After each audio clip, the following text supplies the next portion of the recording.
உத்திரமேரூர் வட்டம் களியாம்பூண்டி ஊராட்சியில் நடைபெற்ற உங்களுடன் ஸ்டாலின் திட்ட முகாமில் நலத்திட்ட உதவிகளை எம்எல்ஏ சுந்தர் வழங்கினார். காஞ்சிபுரம் மாவட்டம் உத்திரமேரூர் வட்டம் மேல்பாக்கம், தினையாம்பூண்டி, அழிசூர் ஆகிய கிராம ஊராட்சிகளுக்குட்பட்ட மக்கள் பயனடையும் வகையில் களியாம்பூண்டி ஊராட்சியில் நடைபெற்ற உங்களுடன் ஸ்டாலின் திட்ட முகாமினை தொகுதி சட்டமன்ற உறுப்பினர் சுந்தர் துவக்கி வைத்து பொதுமக்களின் குறைகளை கேட்டறிந்தார்.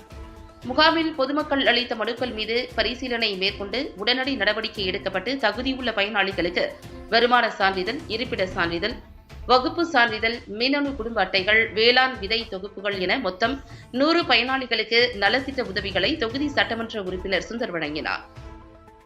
மீதமுள்ள மனுக்கள் மீது துறை சார்ந்த அலுவலர்கள் விசாரணை மேற்கொண்டு 30 நாட்களுக்குள் தீர்வு காணப்படும் என தெரிவிக்கப்பட்டது. இந்நிகழ்வின் போது உத்திரமேரூர் வருவாய்த்துறை அலுவலர்கள், திமுக ஒன்றிய செயலாளர் ஞானசேகரன், நகர செயலாளர் பாரிவள்ளல், ஊராட்சி மன்ற தலைவர் வளர்மதி சுதாகர், உள்ளாட்சி பிரதிநிதிகள், ஊரக வளர்ச்சித்துறை அலுவலர்கள், பல்வேறு அரசு துறை சார்ந்த அலுவலர்கள் மற்றும் பொதுமக்கள் திரளானோர் கலந்து கொண்டனர்.